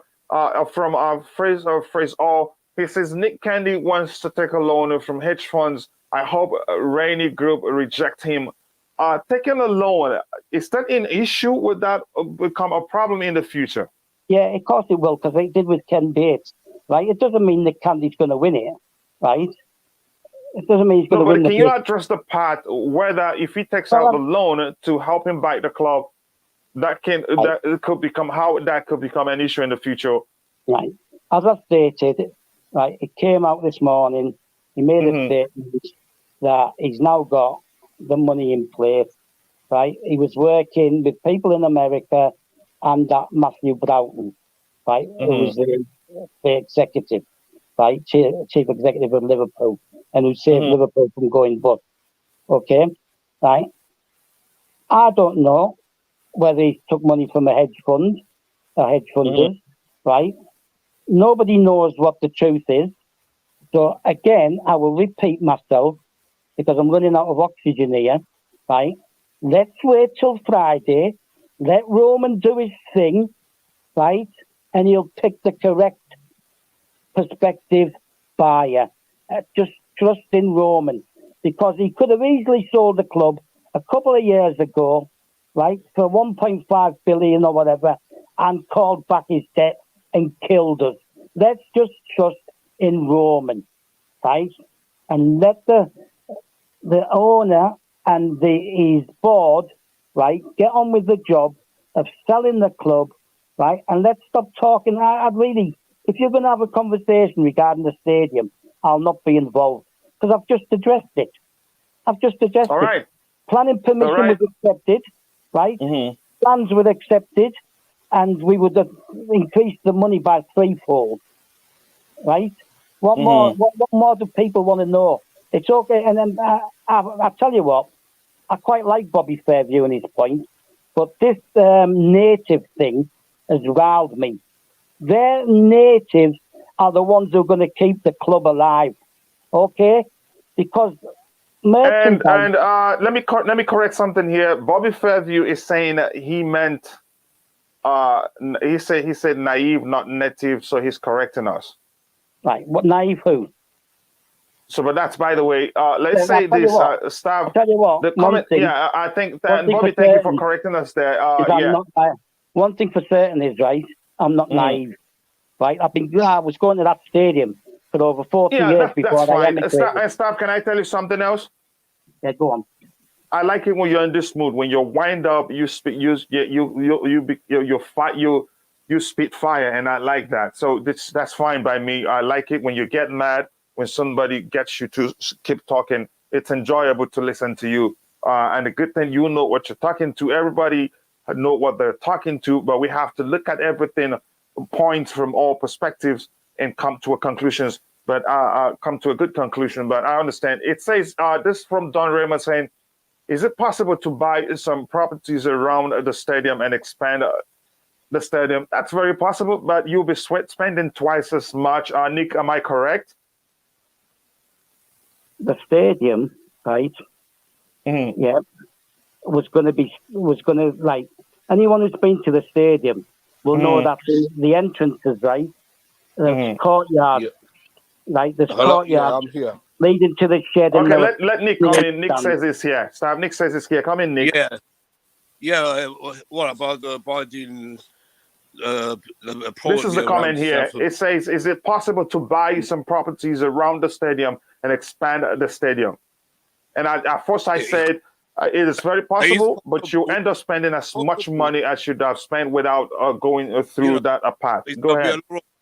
A lot of billions to do that, though.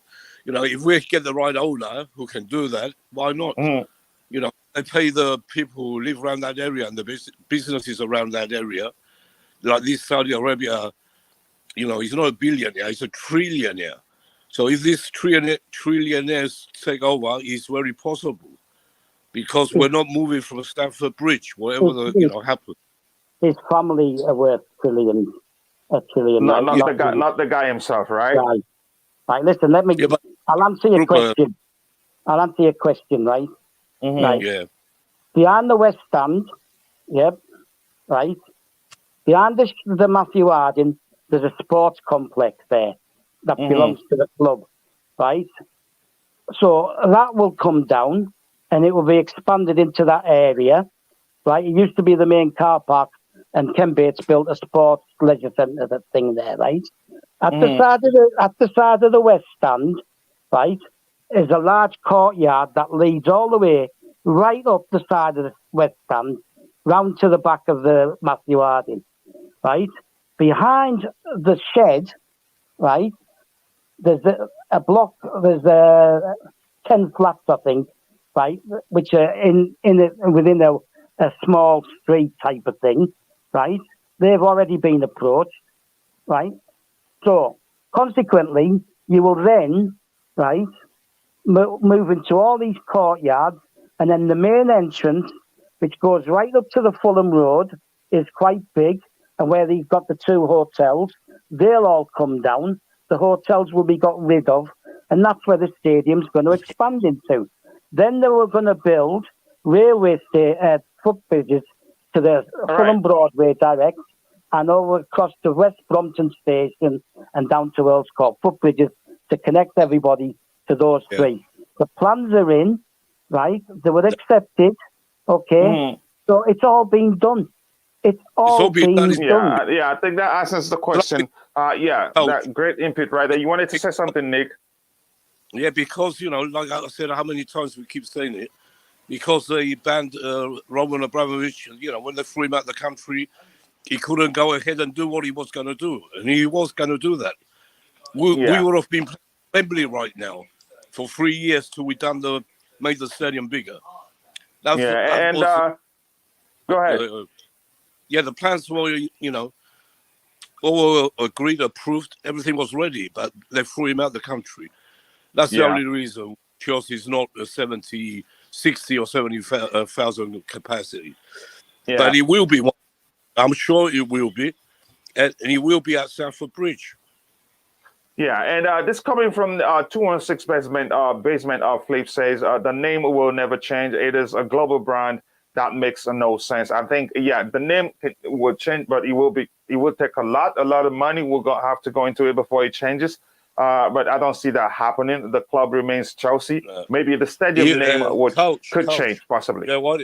Yeah, Coach, and Nick still calls me Couch. It doesn't matter how much amount of money they're prepared to offer.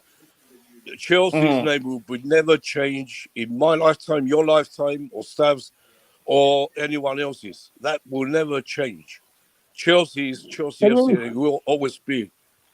Can I ask you this? Can I ask? Yeah, that's the truth. The name Chelsea will never change. Can I ask you this quickly?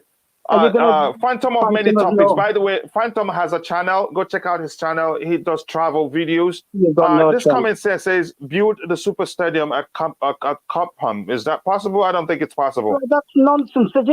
Cobham's in Surrey, for God's sake. These people make me laugh.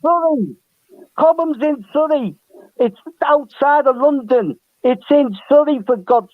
Listen, I've got a message for, what's his name, Phantom, right? Right, just depart with Rudiger or whoever you want, right? Because I can't deal with this nonsense.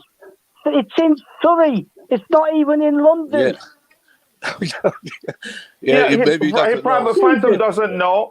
Phantom is from the United States. He probably doesn't know. He said he deals with travel.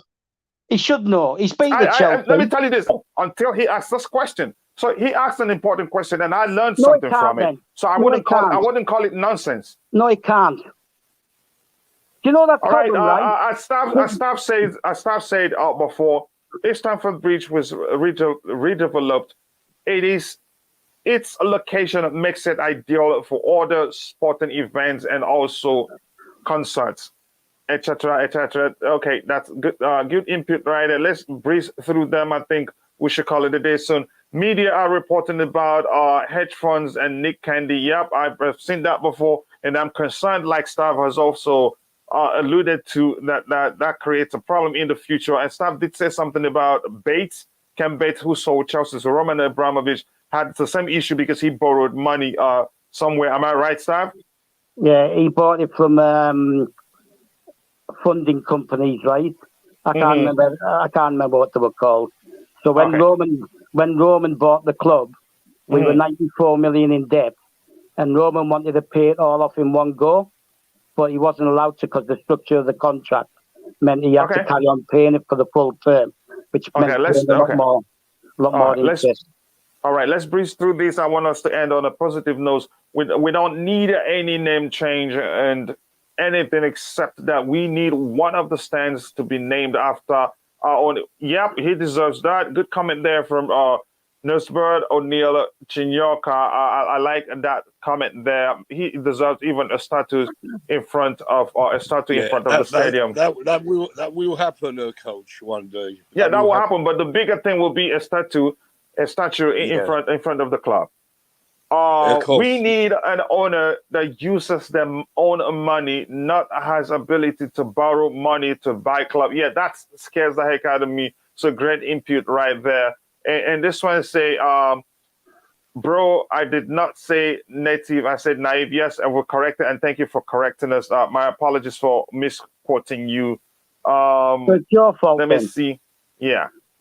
One second, please. I don't know what's holding my system. Told you you're a troublemaker. So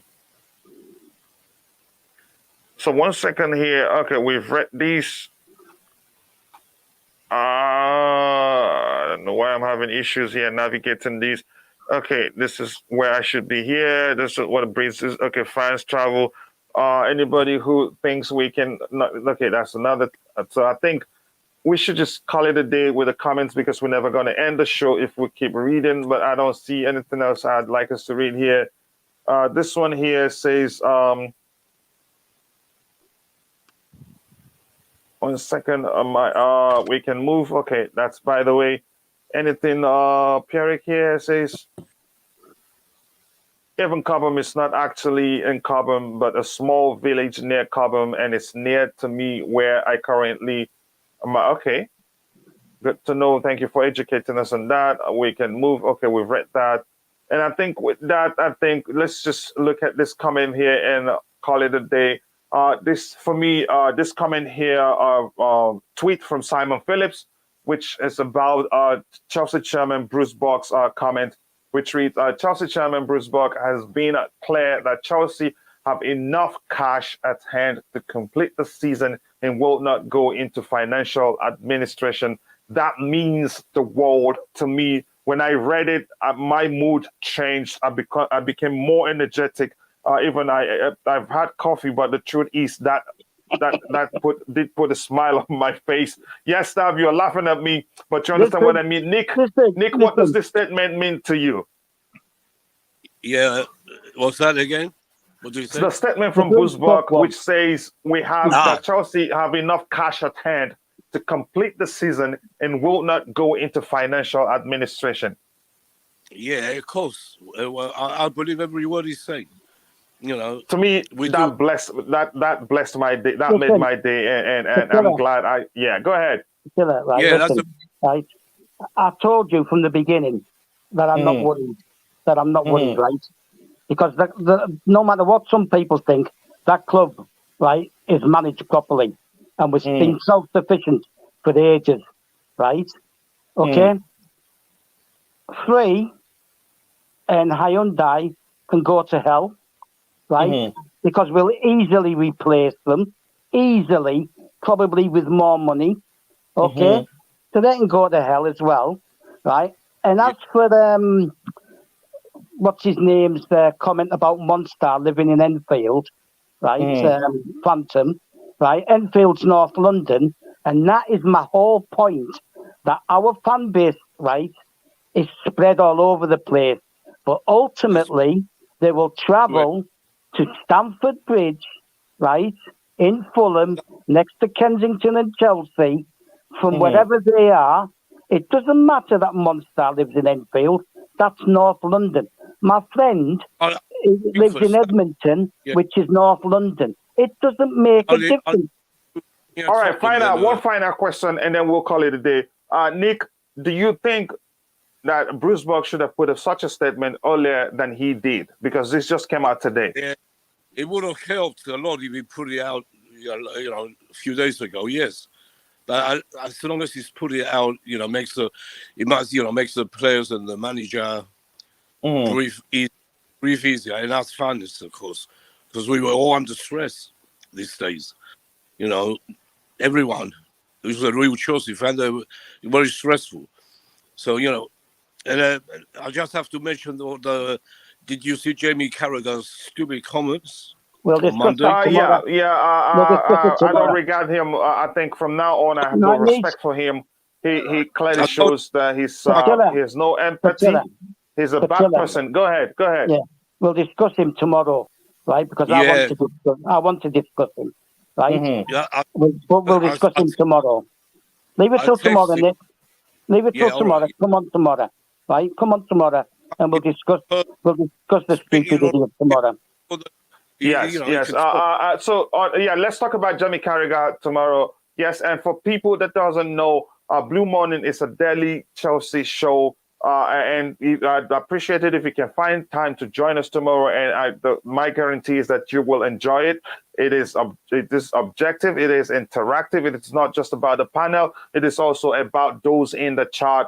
We learn a lot from each other. And I want to say welcome to Hishkesh Chalky. Sorry if I mispronounced your name. Carragher is right. Kama hitting Chelsea. Oh, I see. Maybe he's not a Chelsea fan. I don't know the sort of Kama that's hitting Chelsea. So I disagree with that wholeheartedly. Fraser says, check absolute trust statement from Chelsea Supporters Trust. Okay. Now, Uchiha Fraser, any news, bro? You are better reported than all the reporters out there. Okay. All right, Fraser. Oh, nice to see everybody here. And please, if you haven't, please smash that like button. Subscribe to the channel if you haven't. And I look forward to seeing you guys again for the next Blue Morning show tomorrow. And with that, I say thank you. I hope to see you guys. Stay safe and God bless us all. Bye. Yeah, bye.